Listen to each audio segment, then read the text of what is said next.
Welcome, everyone. Happy Friday to you. Hope you're doing well.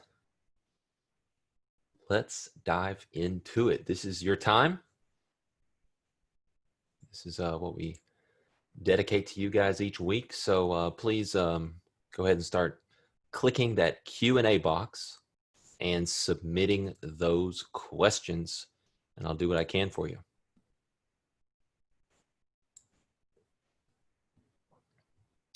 JT asks, hey, Merritt, I was wondering, how often are you reevaluating or calculating your quantified edge? Talk about the expectancy in regards to expectancy. You know, it could be a mistake on my part, but I am not, well, it's probably not. So I typically focus on the components of the expectancy formula, right? So our expectancy formula is win percent times average winner, you know, minus a absolute value of 1 minus the win percent times average loser running out of space, right? And that equals expectancy. And that the output of that expectancy as like an actual number and whatnot, I pretty much never use. I really don't. So that's just kind of right off the bat there. I almost never calculate the formula and take a look at it. Maybe that's a problem. I don't know. Maybe I should look more into that. But essentially, even though I don't see this, we'll draw a little eyeball here. Little hieroglyphics. Even though I don't see that, maybe I should say this. I am very familiar with all of the most important pieces, right? I know what the win percent is. I don't need to know what 1 minus the win percent is because that's obvious. And then I know what not only the average winner and average loser is, but I also keep up with the ratio of those. And so, yes, you know, how often? Weekly. I don't do stats on an end of day basis. Pretty ridiculous unless you're talking about a sample size of 20 to 30 trades, round trips, flat to flat trades.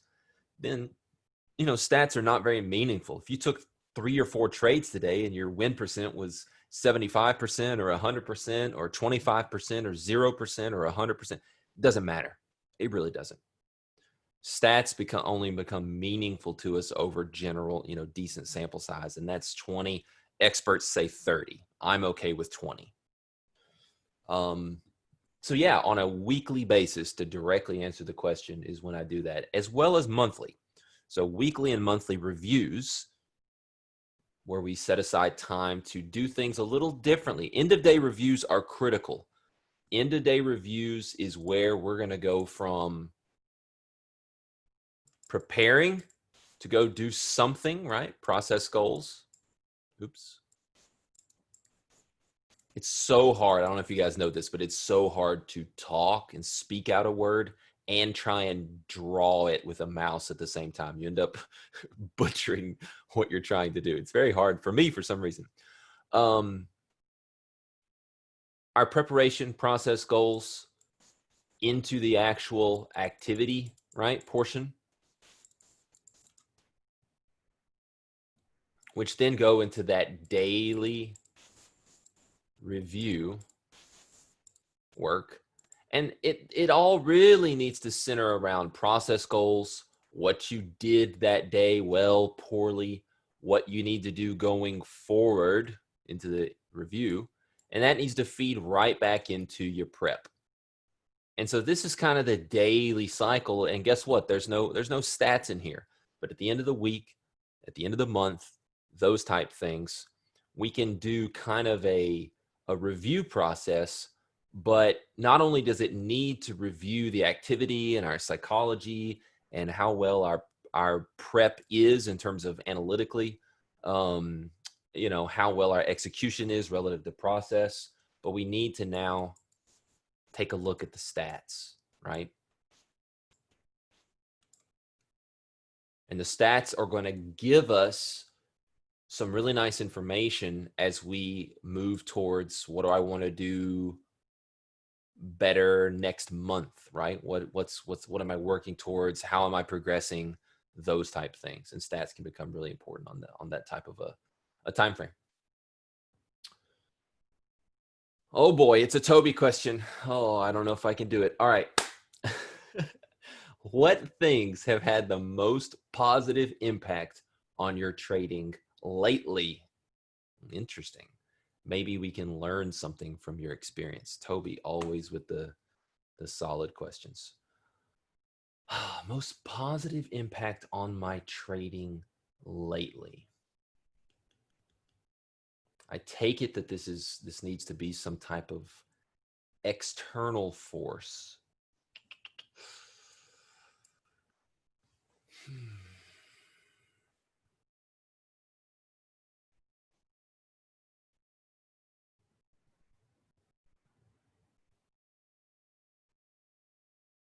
It's got to be some relationships. It's got to be one thing that Toby, you probably remember me saying maybe a year ago or something was it a year ago? It was when we were going through. And in fact, I could actually thank Toby, everyone, for what has led me to the most positive impact on my trading lately. Okay, so let's put all this together. A couple months ago, Toby headed up a radical renewal, Dr. Steenbarger's ebook / blog / thing. And we went through it together. Toby led us, and it was a fantastic experience. And I remember one of the questions was how, we kind of rated ourselves in areas of trading and or life. And one of the things that I kind of my eyes were open to that I needed to do a much better job of was having some peers, right? I've got plenty of mentees. I've got really solid people above me. But I need a little more of what you guys have in our community, fantastically, which are kind of your peers, right? And peers are at differing levels of rarely will you have a peer that's just like in terms of the curve, coming up the curve, right? Rarely will you have one that's exactly 0 degrees, to your right or to your left. They're probably going to be a little above you in terms of where they are in the curve, or they're probably going to be a little below you. And that's fine, but they're still good peers. Both of these excellent peers to have, as long as they, everything clicks, I think, on a personality basis and different things, right? It can be complicated. So for me, in general, no matter if it's slightly above or slightly below, I was lacking in enough peers, right? I'm kind of on an island with S&B, a bunch of equities traders. We don't have a lot to talk about in terms of real overlap. I could ask them how they faded the most recent pot stock or some low float biotech, or how they hopped on board with when volatility picks up, there is more overlap because they're doing what they call market plays. They're trading more SPY, more VIX, UVIXy, that type stuff. So we can talk about the market. So one of the best things I've done lately, and thanks to Toby for leading us through Dr. Steenbarger's material, I needed to find some peers and whatnot, and I've done that, and those have been the most positive impact, I think, on my trading lately. Good question. How often do you look at and trade in queue? I mean, that's a tough question to answer because that ebbs and flows. I go through periods where I trade in queue quite a bit. A lot of times that's when I feel like it's a superior alternative, to the S&P. Um, and usually that's when volatility is lower. Volatility picks up, S&P moves as nice as anything else, so it's fine. So it depends on where we are in the volatility cycle, most importantly. So it could be frequently, and as of the past few months, I haven't touched NQ, haven't touched it. So it just kind of depends for me, where we are and things like that. I think both the NQ and the Russell are really nice indices. And heck, I've got some traders that are really, really good at trading. Whoa, I just sounded. When I said really, really, what does that sound like? Anyone know? Really, really good. That sounds like what's his name? I hate this actor. Oh my goodness. Dodgeball, um, Blue Steel, the modeling guy, Meet the Fockers, Ben Stiller. Yes, oh my goodness. I don't know why that. I apologize to everyone for wasting 15 seconds of your time. Let us move on. Really, really good. Okay, that's what he says. It's the modeling one where he's like, "Yes, I don't just hang out with people who also look really, really, really attractive." Whatever. All right. um, Trader View question: How how do you track between your scale core position tags? I don't, and I wish I'd done it for the past decade. I don't, and I wish I'd done it for the past 10 years. So let that be a lesson to the rest of you. I think being able to differentiate in Trader View, and start to build some statistics around where you were scaled, then stopped on the core. Obviously, where you were simply stopped on everything. Or let's call it scaled and, targets, right? Your core position, whatever the case may be, it was fulfilled in some way. It could have been some form of a trail, an imbalance that finally ends, and it didn't quite get to your idealistic targets, or it did get to those targets. Either way, you ended up booking, decent, substantial, something, you can find that line that where, whether it's a stop or a scratch or something, I don't know. But I think those are the three main categories. Can someone repeat that question? Do I, or how do I track? I think you guys can see the questions, can't you? Can't you see the questions in the Q&A box? I always thought you could. Oh, that's funny. I always thought you could. There you go, Bryce. We'll see, Bryce. See, most of you talking in the chat are only talking to panelists, so only I can see what you're saying. So, Bryce, paste that again for all panelists and attendees. There you go.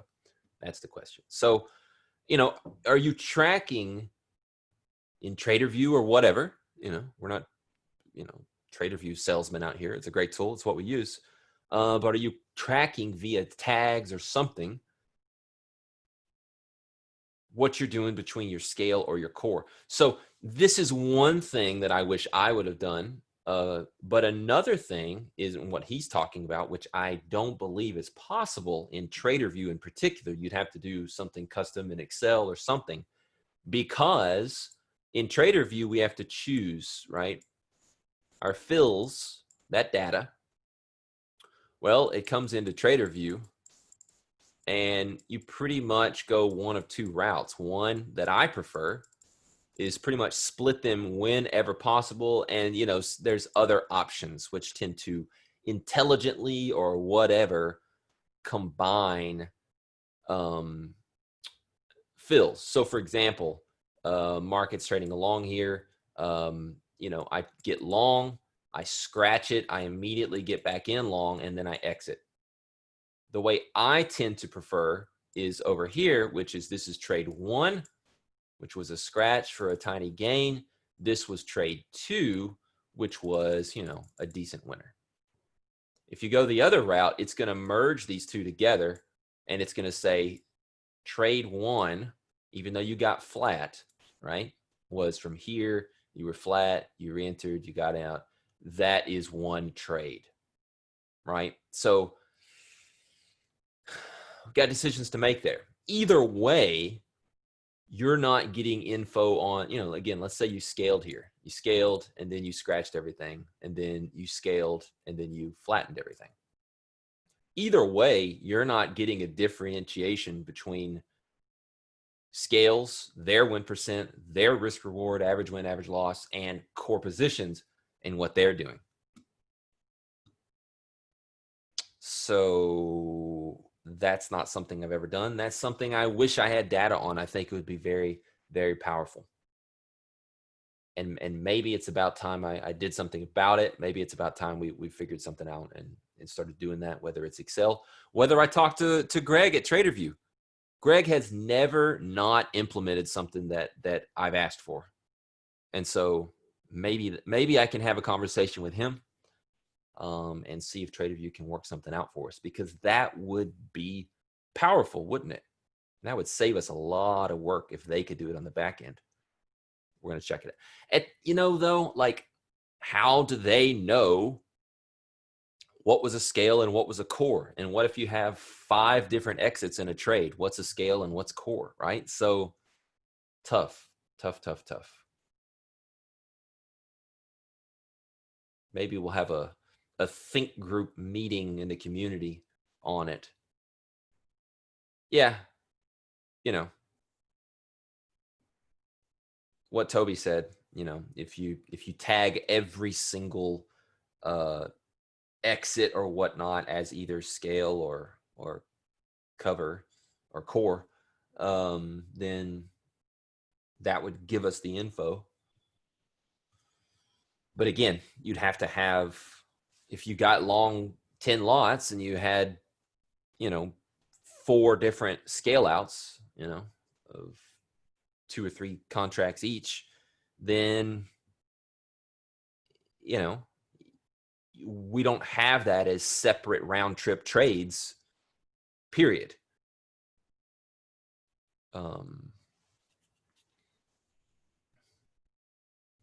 Or am I incorrect about that? It depends on how we bring the data from, let's say, Sierra chart. If you have your fills in Sierra, you can uncheck that flat to flat, and for every single partial fill it's a mess, guys. It's a mess. Then you'd have a separate trade for every one of those.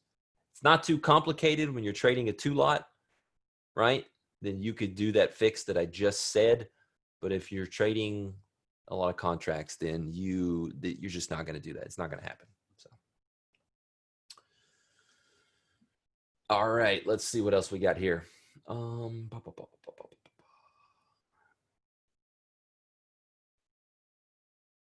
How do you distinguish cumulative delta absorption from passive buying or selling? Same thing. Question. Yes, Brent, they are the same thing. Absorption is a passive participant absorbing an aggressive participant.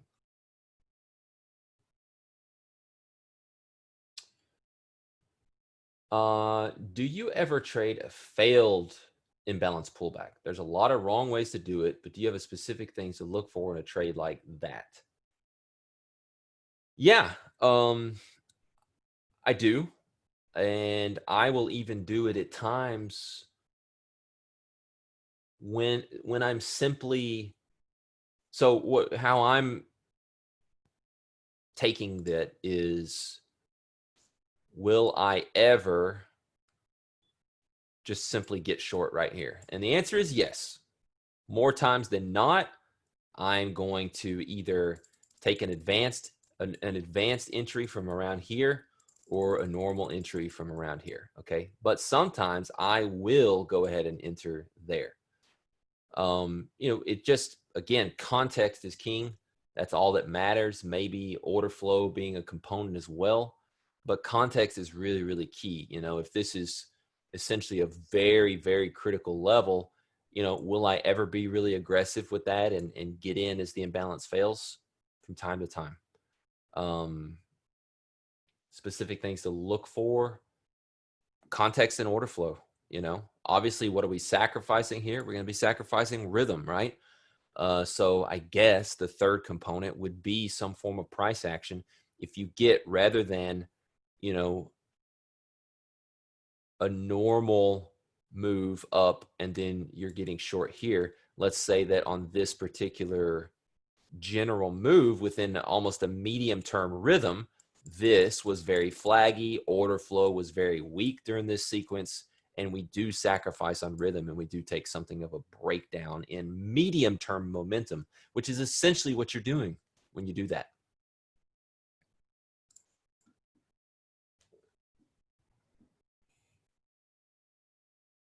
Hey, Merritt, a question about the mentoring group, also related to tracking and stats. If it's possible, could you give us an overview of the type of tracking you do with the mentoring group in order to improve? For instance, do they have weekly tasks, weekly stats to reach? So the mentoring group evolves over time. I'm not talking about like general mentoring. I'm talking about someone or a group of people who are in a mentoring period of 3 months. It evolves over time. When we first start out, I don't even check their trader views. I don't even really care about their stats. I don't care about pretty much anything other than process development, those type things, making sure we're firming up that we know what we're up to and what we're going to begin to attempt together. So as it evolves, the answer is yes. We do track stats, and that's a really long conversation. I look at anyone who's in a mentoring thing with me. I look at their trader view as if it were my own. I look at everything I can find, from time of day stuff to, once we get into tagging and things like that. I look at tag combos. I look at instruments. I look at general expectancy stuff and how it's evolving over time, like we talked about in the first question today. I look at, are they taking, what kind of heat are they taking? AKA, how good is their timing? So we're talking about MAE data. The list goes on and on. So it's a lot of stuff. Yes, I do look at a lot of that stuff.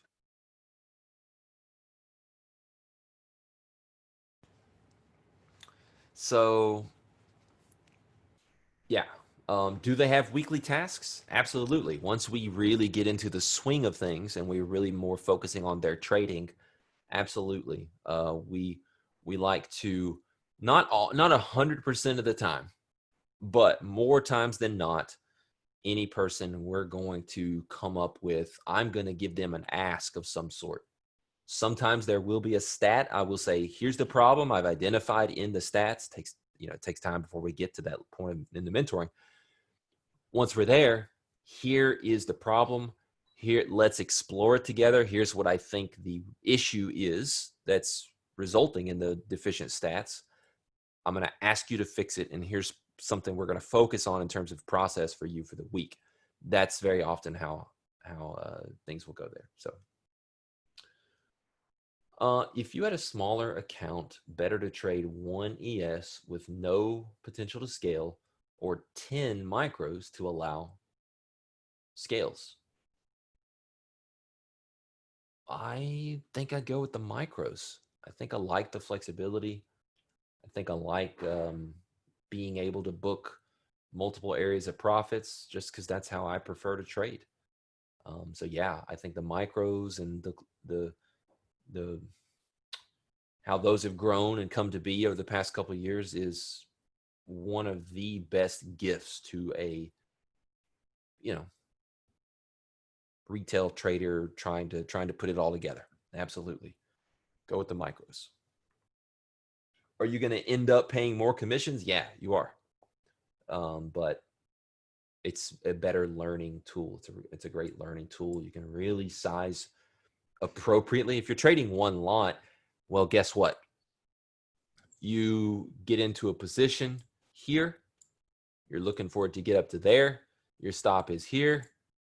And then the next time you get into a position here, your stop is here and your target is there. Guess what? You know, this stop is over twice as big. Let's just say twice as big in terms of distance as this one for the, let's call it the same reward. Guess what? This trade should be twice as big in terms of size. If you normally trade a 1 lot for this risk, you should trade a 2 lot for this risk. And guess what? You know, if you're just fixed on, you know, trading 1 lot, blah, blah, blah, you know, you're either going to only be able to take these opportunities and have to pass on these because the risk is too big, or you're not going to actually look at the distance and scale up when you need to. So all kinds of problems like that, which is saying, well, I'm going to trade 1 lots right now. Well, your R values are going to fluctuate wildly. So I think it's really good to trade the micros, and you can really dial in the proper R value that you're looking to get per trade. All right, last question here. Trading in the zone